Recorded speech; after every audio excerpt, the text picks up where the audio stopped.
नमस्कार दोस्तों, मैं अंकुर उपाध्याय स्वागत करता हूं आप सभी का एक बार फिर से अपनी नई वीडियो में। दोस्तों, यहां पे आप सभी के साथ बात करने वाला हूं इंडियन एनर्जी एक्सचेंज के बारे में, यानी कि आईईएक्स के शेयर में आज हमने अच्छी खासी गिरावट देखी है और बाजार खुलते ही स्टॉक गिर गया था।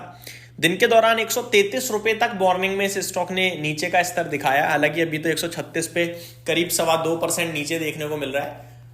मॉर्निंग में करीब 3-3.5% तक ये नीचे चला गया था। एग्जैक्टली मैं आपके साथ शेयर करूं तो शुरुआत में ही खुलते ही बाजार में ये स्टॉक नीचे गया था आपके लिए, और करीब 9:15 पे ही 133 का इसने लो लगाया। क्लोजिंग बेसिस पे उसी कैंडल पे 5 मिनट की 135 का भाव दिखाया इसने 9:20 पे।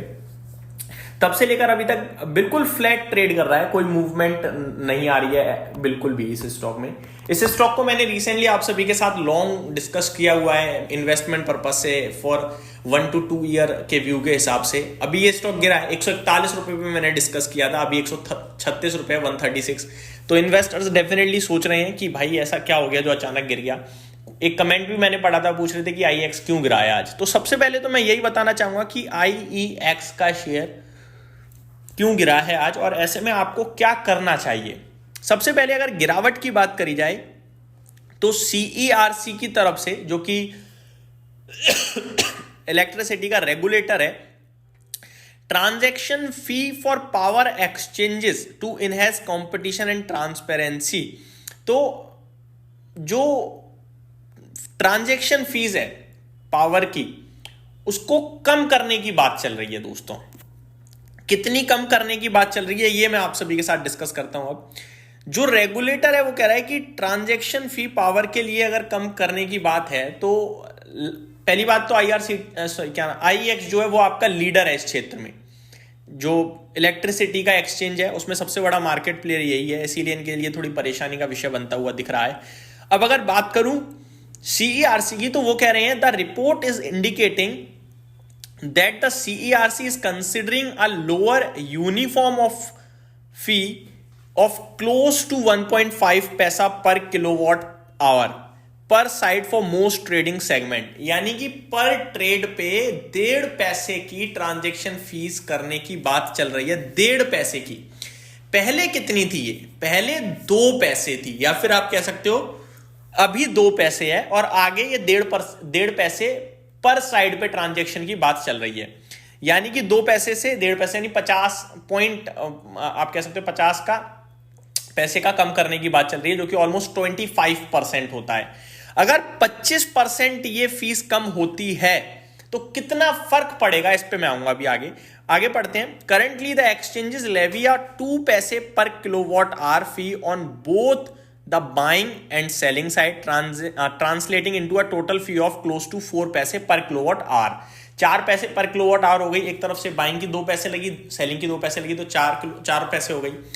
आगे चलकर ये कितनी हो सकती है? ये हो सकती है 3 पैसे, क्योंकि 1.5 इधर से लगेगी, 1.5 उधर से लगेगी, तो 3 पैसे। कितना का डिप हो गया? 4 पैसे से 3 पैसे, ये हो गया भैया 25% का। ओके जी, समझ गए कितना कम हो सकता है। अब अगर ऐसा होता है तो फिर कितना झटका आईईएक्स के लगेगा, इसको समझते हैं। For longer duration contract such as the term ahead market, the transaction fee could be reduced further to nearly 1.25 रुपए per kilowatt our.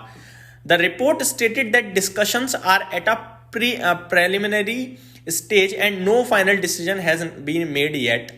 The CNBC TV18 reached out to IEX independently verifying the story, but the company offered no comments on the same. तो अभी इसको लेकर कोई final decision नहीं आया है, ऐसी बातचीत हो रही है, ये रूमर्स है, ठीक है। कंपनी से इसके बारे में CNBC TV18 ने बात करने की कोशिश करी, उन्होंने कोई रिप्लाई नहीं दिया है कंपनी ने अभी तक। अब सवाल ये उठता है कि इससे कितना फर्क पड़ेगा। पहली बात तो भैया अभी तक कोई क्लैरिफिकेशन है नहीं कि ऐसा सीईआरसी करने जा रहा है, पहली बात। दूसरी बात, कब करेगा ये भी नहीं पता है। तीसरी बात, करेगा नहीं करेगा ये भी नहीं पता है। अब आता हूं फर्क पे। अगर ऐसा होगा तो ऑब्वियस है रेवेन्यू घटेगा, मुनाफा भी घटेगा, क्योंकि भैया आपकी कमाई जहां पे 2 पैसे थी वहां 1.5 पैसे रह जाएगी। जहां 4 पैसे होता था ट्रेड, अभी 3 पैसे होगा, तो वो तो ऑब्वियस है कि रेवेन्यू घटेगा, मुनाफा घटेगा।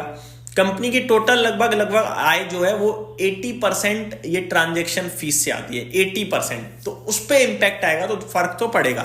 लेकिन फिर वही बात है, ये सारी चीजें तो सरकार जब मर्जी तब करती रहती है, जब बदलते रहते हैं रूल नियम कायदे कानून। अभी ब्रोकरेज में आप देखो, जो ब्रोकिंग इंडस्ट्री है उसमें ब्रोकरेज घटाई, उसमें ऑप्शंस का ट्रेड कम कर दिया, वीकली ऑप्शंस खत्म कर दिए, कितना कुछ हुआ, क्या कंपनी खत्म हो गई? चल रही है भाई। अब MTF के जरिए कमाई होने लगी है, बढ़िया हो रही है। वो तो अभी बाजार का माहौल खराब है, अगर बाजार का माहौल ठीक हो जाए, देखना इन कंपनियों का क्या रुतबा बनेगा वापस से। तो आप IEX को लेकर इतना ज्यादा क्यों डरते हो? प्रॉब्लम ये है कि IEX चला रही है बड़े लंबे समय से, इसलिए डर लग रहा है। सारी चीजें खराब हो रही हैं, लेकिन ये कंपनी का मुनाफा कम नहीं हो रहा है।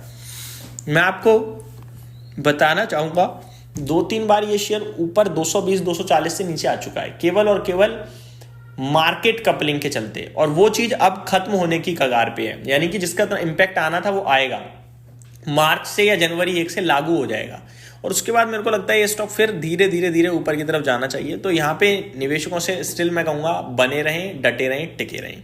अभी खराब खबर जरूर है, बट क्लैरिफिकेशन आने दो, और अगर आएगी क्लैरिफिकेशन तो स्टॉक ऑलरेडी थोड़ा टूट चुका है, थोड़ा और टूटेगा फिर चलेगा। ये मेरी तरफ से अपडेट थी, उम्मीद करता हूँ डिटेल्स पसंद आई होगी। Thank you so much for watching this video. Have a great day guys.